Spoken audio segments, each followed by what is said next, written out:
Hello, Shimai. Welcome to the very first episode of the e-sgol podcast, your go-to place for all things related to this innovative e-sgol project. I'm Cleveland Ellis, and joining me are my colleagues who also work on this project and will be hosting their own podcasts in this upcoming series. In today's episode, we'll be giving you an overview of e-sgol, discussing its history, vision, and key objectives. We'll also explore some of the main features of e-sgol, including Carlam Cymru, and look at the latest developments in both the secondary and primary phases. We'll wrap things up with a Q&A session where we'll answer some of the questions that have been sent to us. So let's get started. So to start things off, let's introduce ourselves. I'm Cleveland Ellis. I'm the strategic head of e-sgol, and I've been working on this project now since 2022. I previously worked at an all-age school in Powys with responsibilities over the Welsh department and the sixth form within that school as well. So Stephen, how about you tell us a bit about yourself? Yeah, Shmai, hello. My name is Stephen Williams, and I'm the e-sgol secondary lead for Mid and South Wales, and I support the collaboration within the secondary schools, primarily focusing on collaboration in post-16 education and for post-16 learners. Before joining e-sgol, I was a primary school teacher in West Wales, and I also worked for the regional consortia in South West Wales, supporting schools with digital learning. Glenda, over to you. Hi, my name is Glenda Half-Jones, and I'm the e-sgol secondary lead for North Wales. Like Stephen, I support secondary schools to deliver hybrid learning courses, which helps provide a wider and more equitable choice of subjects for all students. We provide professional learning opportunities based on hybrid learning for teachers. And just a little bit about myself. Before joining e-sgol, I was a secondary ICT teacher with responsibility of digital learning for the school. Hugh. Diolch, Glenda. Hello, pawb. As Glenda said, I'm Hugh Davis, and I'm the primary leader at e-sgol. Before this role, I was a primary school teacher and head teacher at a federation in rural Ceredigion. And together with my colleague, Siwan Richards, we develop distance learning programs that tackle some of the more challenging areas of the curriculum. And I'll hand over to Nia. Hello, my name is Nia Jones, and I manage the Carlam Cymru project. I've been with e-sgol since July 2022, having previously worked at Aberystwyth University, and before that in the education department at Welsh Government.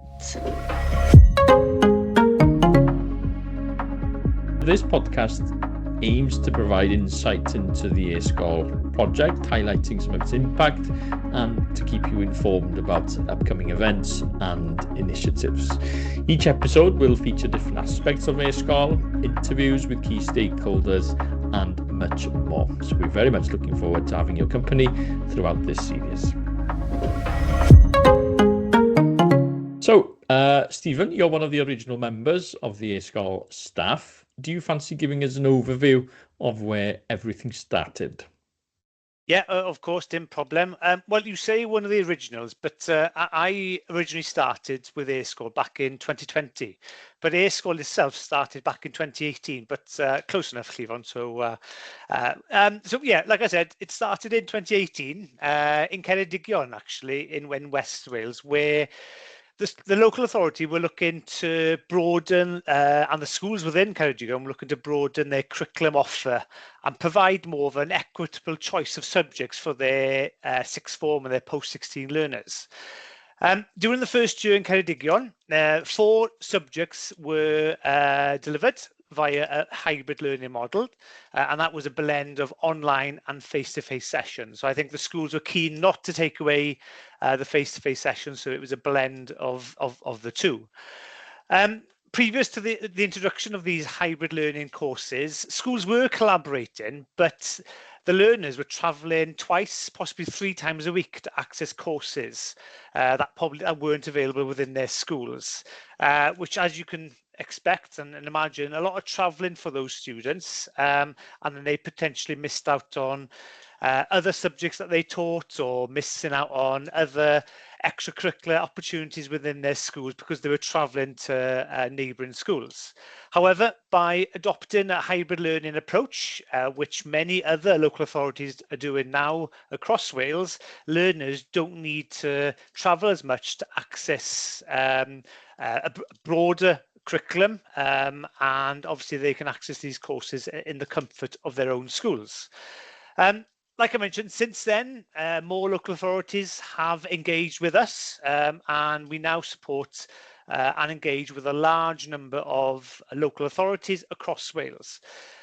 When we started back in 18, like I said, there were 4 hybrid learning courses with 43 learners accessing and benefiting from the courses.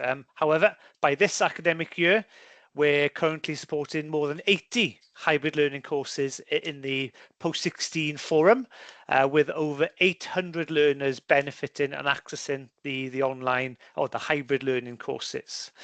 Now, as part of the support package, we also provide professional learning opportunities for the teachers, so they're happy, confident, and understand the strategies that are needed.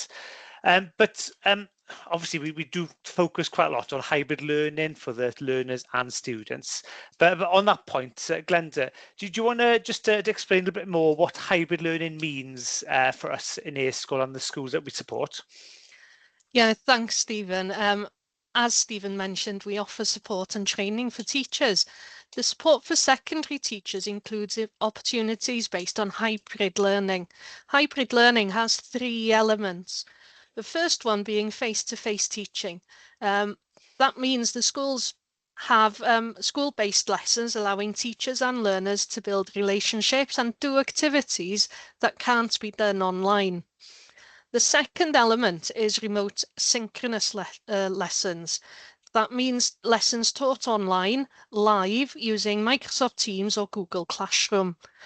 And also the third one is remote asynchronous learning.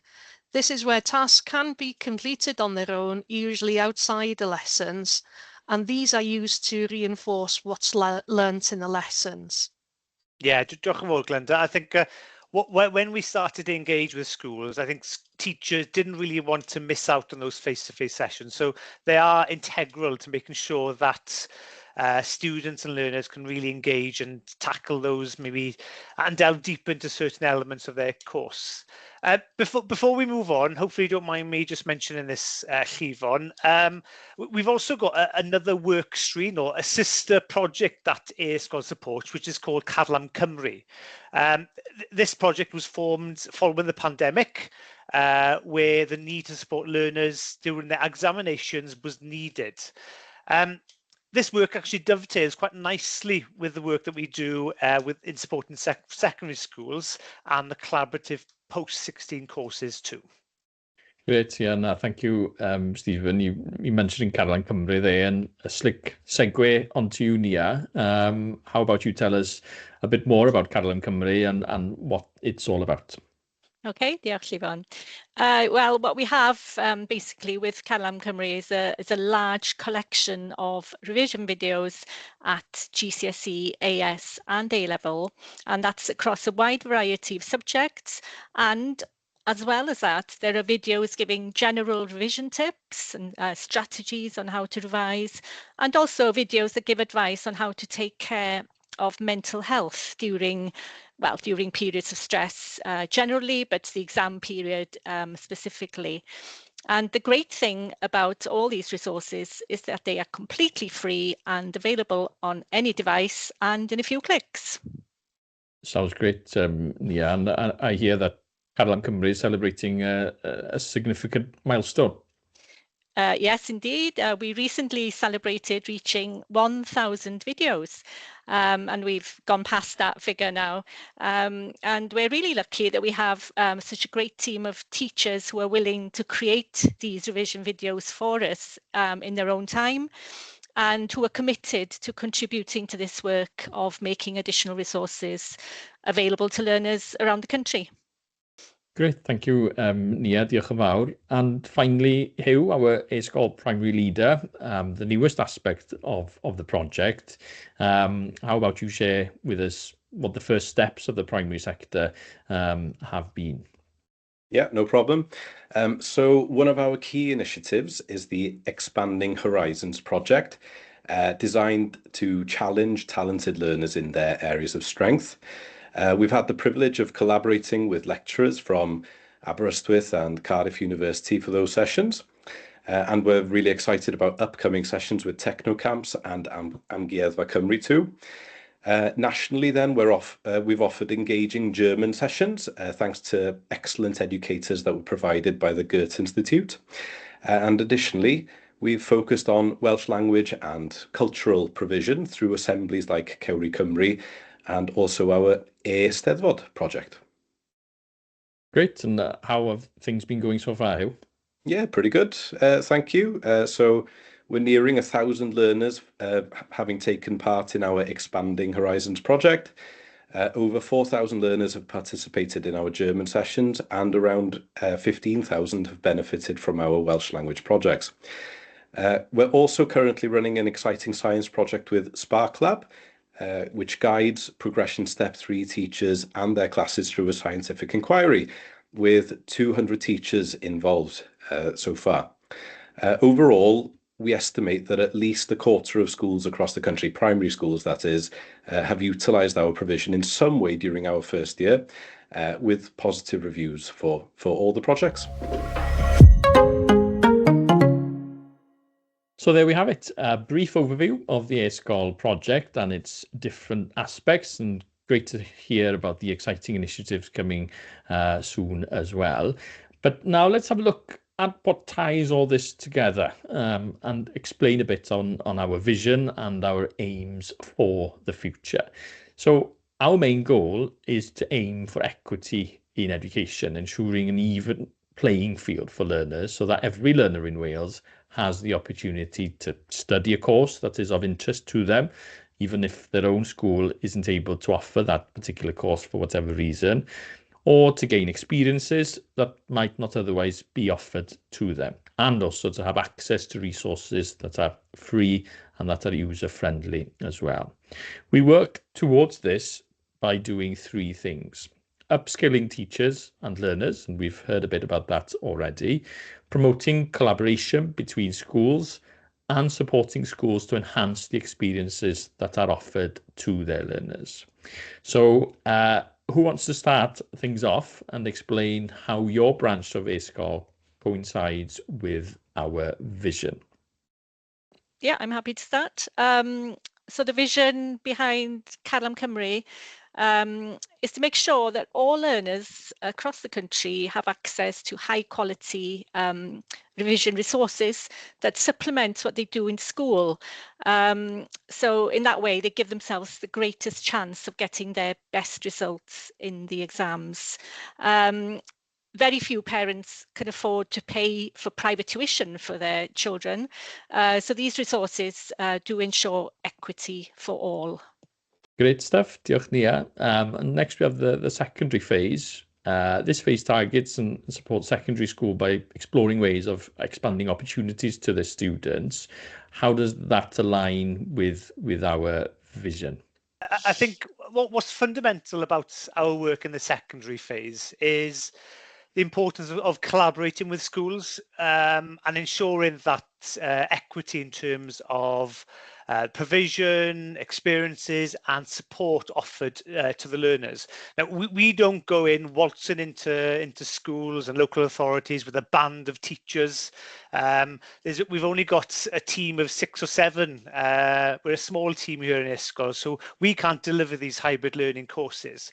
So it's all about working with and collaborating with the schools and utilising the experience and passionate and professional teachers to deliver these courses, and not putting teachers out of their jobs really.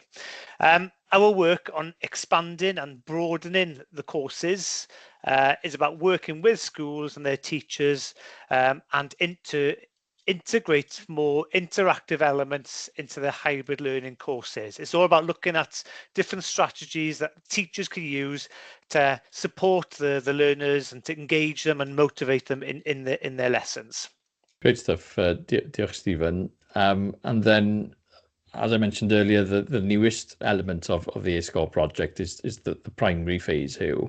And a question that was asked of us quite often initially when the primary sector was launched was how exactly that would work and how that would coincide with the main work of e-sgol and the main vision of e-sgol.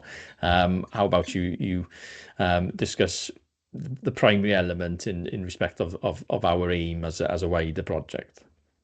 Yeah, of course. So again, we prioritise equity in education in the same way as every other sector at e-sgol, but more so through opportunities available to schools, i.e. making them all available free of charge where possible. Thus far, they've all been free of charge, and that is our intention moving forward to make sure that that continues going into the future. But in general, the phase is all about laying a strong foundation for young learners by providing resources and activities that make learning as fun, effective, and particularly important as engaging as possible.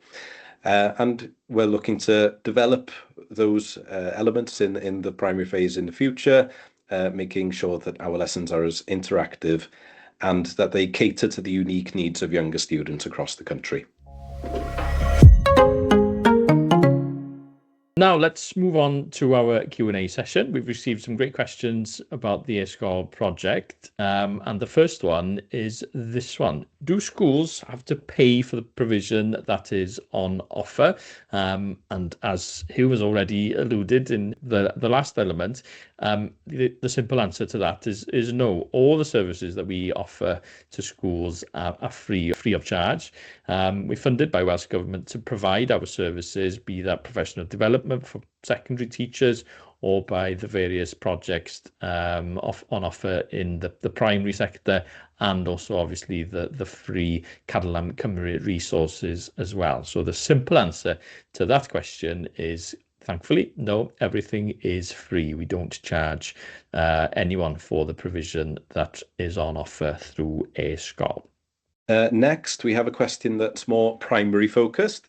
And the question is, are there any plans to provide language taster lessons other than German?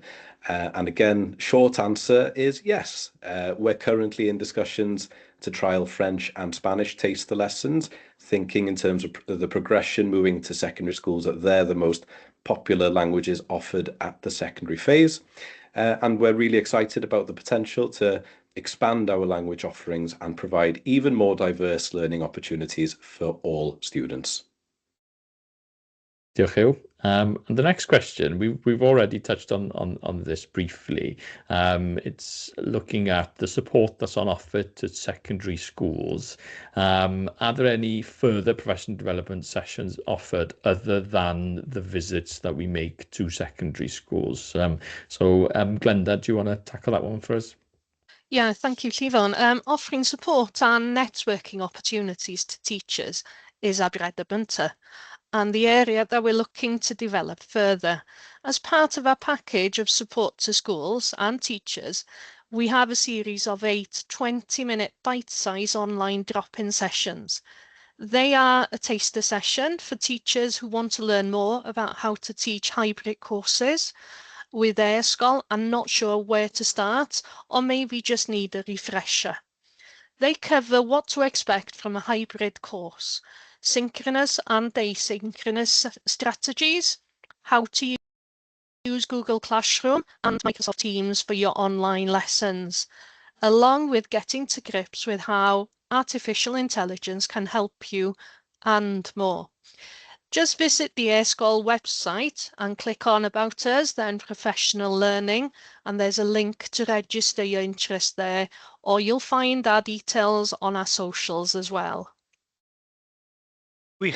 I'd just like to come in there quickly. I think also to add, alongside these bite-sized sessions, we do hold more bespoke training sessions and networking sessions which tend to be directed by the needs of the teachers and are supported by the local authorities. And we do have rich dialogues and rich conversations with the schools and local authorities, which support us with our professional learning for the teachers.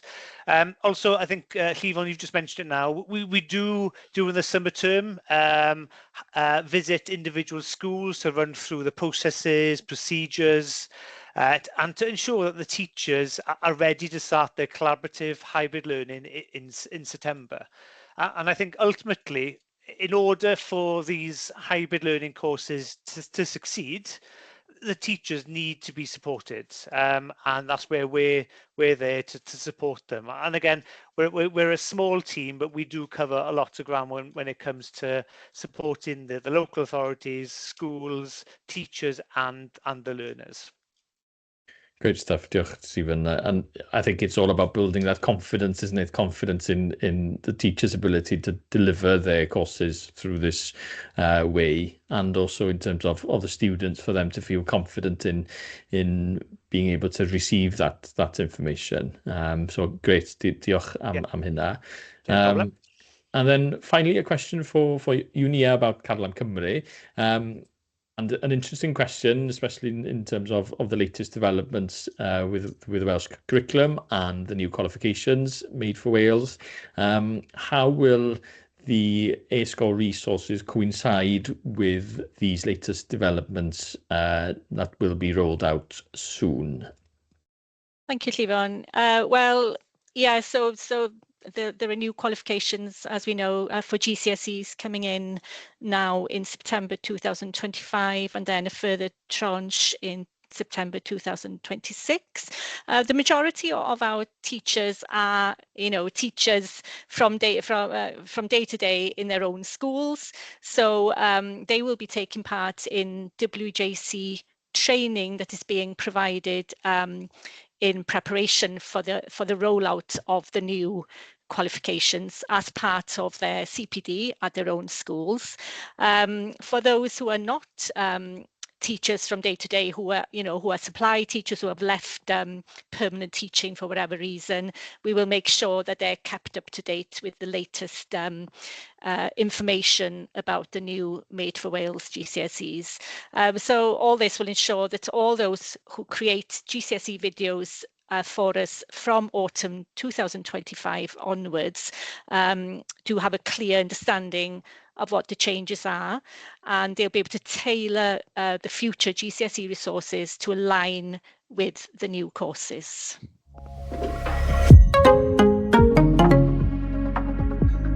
And that's it. Our first podcast is complete. Thank you all for joining us, and we look forward to further discussions. And I know, Nia, that the next podcast will focus on Cadlan, I believe. Yes, that's right. So in our next episode, we'll delve deeper into the Cadlan Cymru initiative and discuss its impact on students and how teachers use the resources with their own students. So I'll be doing that in the company of Jonathan and Gareth from e-sgol Maes y Gwendraeth, who will be talking about their experiences